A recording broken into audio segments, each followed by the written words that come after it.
ছোট, বড় থেকে বড় সব কিছু এখানে লিপিবদ্ধ করা আছে।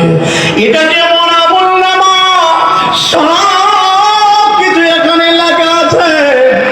আফসোস আর আক্ষেপের সীমা থাকবে না। এই জন্য দোস্ত মনে রাখবেন, 3 নম্বরের আমলের রাজ সাক্ষী হবে আমল নামা নিজে, আমল নামা নিজে। 4 নম্বরের রাজ সাক্ষী হবে অঙ্গ প্রত্যঙ্গ। এই জবানের ভিতরে তালা লাগায়া দেওয়া হবে, জবান কথা বলতে পারবে না।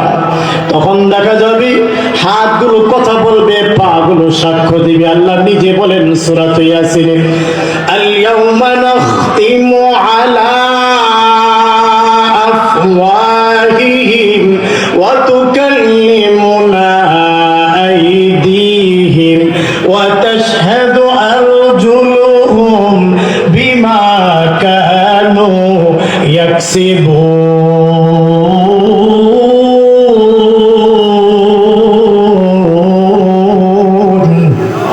আল্লাহ রাব্বুল আলামিন বলেন, আল ইয়াউমা নাখতিমু আলা আফওয়াহিহিম, সেদিন তাদের মুখের ভিতরে তালা লাগা দেওয়া হবে, মুখে তালা লাগা দেওয়া হবে।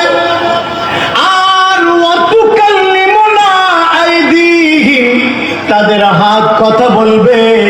ওয়া তাশহাদু আরজুলুহুম, পাগুলো সাক্ষ্য দিবে।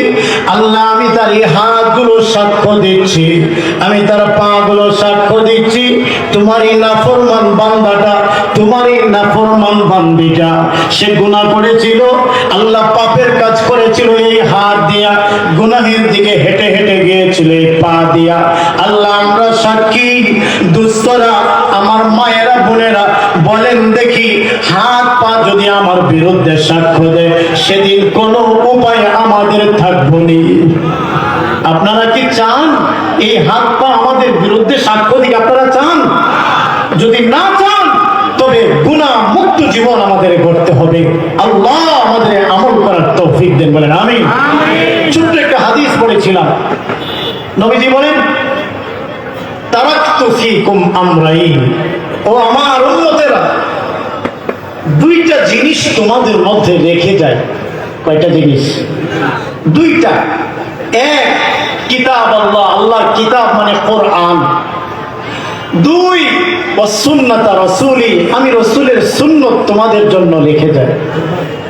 যদি আমার কিতাব কোরআনকে তোমরা আঁকড়ে ধরো, আমার সুন্নাতগুলোকে যদি তোমরা আঁকড়ে ধরো, তবে লান তাযিল্লু মা তামাসসাকতুম বিহিমা, কখনোই তোমরা পথভ্রষ্ট হবে না, কখনোই তোমরা বিপথে যাবে না, বিপদগামী হবে না, তোমরা জান্নাতের পথেই থাকবে। সুবহানাল্লাহ। কয়টা জিনিস আঁকড়ে ধরতে হবে। কেমন করে, কিভাবে ধরতে হবে? এই যে দেখেন, এই জিনিসটা আমি হালকা করে ধরলাম, এই হালকা করে ধরলাম, এটাও একটা ধরা। আর আরেকটা হলো মজবুত করে ধরা, এটাকে বলে আঁকড়ে ধরা। ঠিক না বেঠিক? কেমন আছেন আপনারা? ভালো আছেন? তখন কই দেখলাম না, দেখলেন? মাশাআল্লাহ। তাইলে ধরা আর আঁকড়ে ধরা, এই 2টার মধ্যে পার্থক্য আছে না? আপনারা যে কথা বলেন না। কোরআন শুনছি আমরা, এখানে একটা মাদ্রাসা আছে, এখানে পড়ায় কিছু হুজুররা, কিছু ছাত্ররা পড়ে, এইটা একটা বিষয়। হ্যাঁ, আল্লাহ কোরআনকে মহব্বত করি, মাদ্রাসারে মহব্বত করি, এটা একটা বিষয়।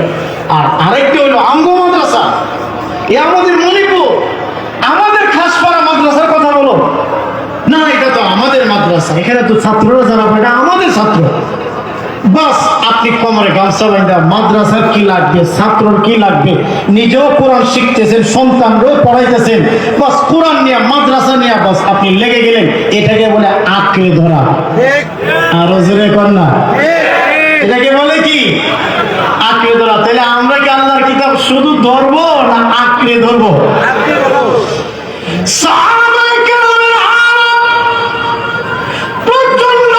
যুদ্ধের ভিতরে তুমুল যুদ্ধ চলতেছে, এমন অবস্থায় দেখা গেল একজনে যিনি হাত পতাকা ধরলেন, ওই হাতের মধ্যে আঘাত করলো, ওনার হাতটা কেটে পড়ে গেল। আবার দেখা যায় আরেকটা হাত দিয়ে পতাকা উঁচু করে ধরেছে। সুবহানাল্লাহ। না